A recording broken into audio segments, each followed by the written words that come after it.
qu'est-ce que les Congolais doivent faire de plus que ce qu'ils font déjà? Les Congolais doivent se débarrasser des gens qui sont dans l'armée congolaise, qui ont été mixés en 2004-2005 par l'Union européenne, où on leur a demandé de mettre dans les FARDC, les forces armées congolaises, des gens qui venaient du Burundi, du Rwanda, etc., qui sont devenus du jour au lendemain des Banyamulenge. Ça, c'est une réalité.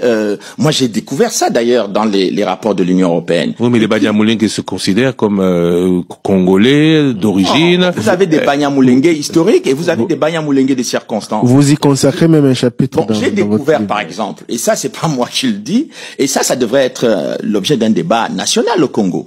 Je découvre, par exemple, que Laurent Nkunda, dont on parlait tout à l'heure, qui était devenu une célébrité, une star, chef de guerre, criminel de guerre au Congo, courtisé par Monsieur Obasanjo, Louis Michel et tout le petit gratin de la politique internationale.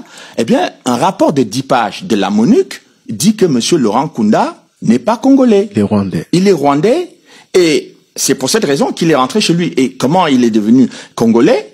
Monsieur Laurent Nkunda était sergent dans l'armée rwandaise. Il se retrouve général dans l'armée congolaise sur la base, le fondement d'un décret de Joseph Kabila, lui-même étant issu de l'armée rwandaise, mais tout cela est quand même terrible pour les Congolais. Et je découvre aussi que le monsieur Ado Ayelo, c'est lui qui dit à Joseph Kabila de déchoir Laurent Nkunda de son grade de général et de le poursuivre pour les crimes commis au Congo. Donc, aujourd'hui, l'armée congolaise n'a pas que les officiers qui ont été formés dans les grandes écoles militaires. L'armée congolaise a aujourd'hui dans ses rangs des gens qui sont des parfaits criminels de guerre et aussi des gens qui viennent des pays dont on ne sait exactement pas d'où ils sont originaires. Donc, cette situation dramatique que vit l'armée congolaise rend l'armée congolaise inefficace dans ses opérations.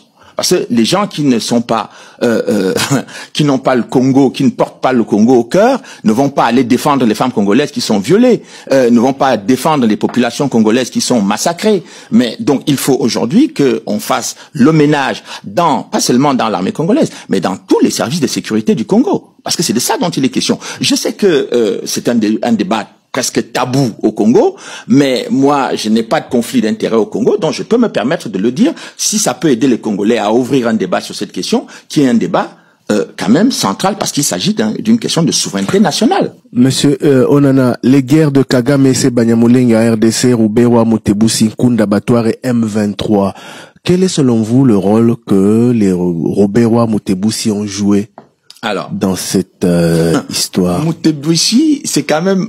non, Ruberwa d'abord. Les accords de Sun City ont fait de monsieur Ruberwa vice-président de la République démocratique du Congo, chargé des questions de sécurité.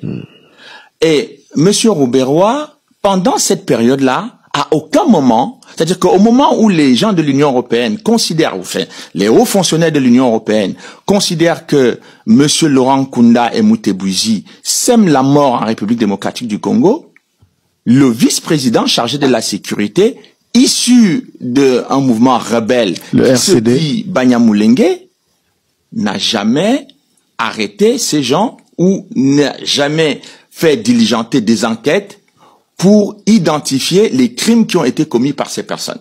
Mais donc, pour moi, c'est très... Est-ce qu'on peut le reprocher à Azarias Ruberwa alors que jusqu'aujourd'hui, personne ne l'a fait?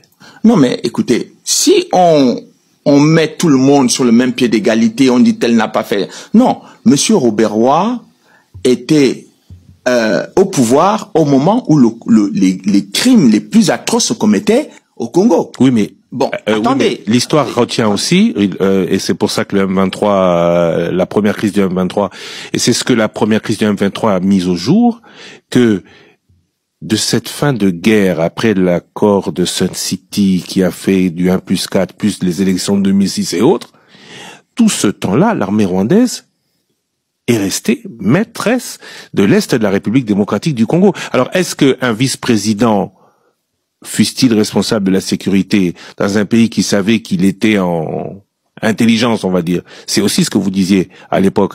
Avec le Rwanda, vous pouvez se permettre pareille enquête.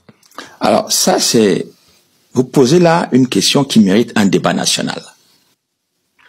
Comment le Rwanda peut agir sur le territoire congolais face à des gens qui se réclament être des Tutsis congolais sans que ces Tutsis congolais luttent pour mettre le Rwanda hors du territoire du Congo? Comment peut-on accepter que des gens qui disent qu'ils sont congolais, eh bien, laissent des gens qui se disent eux-mêmes Tutsis congolais massacrer les Congolais qui ne leur ont rien fait? Mais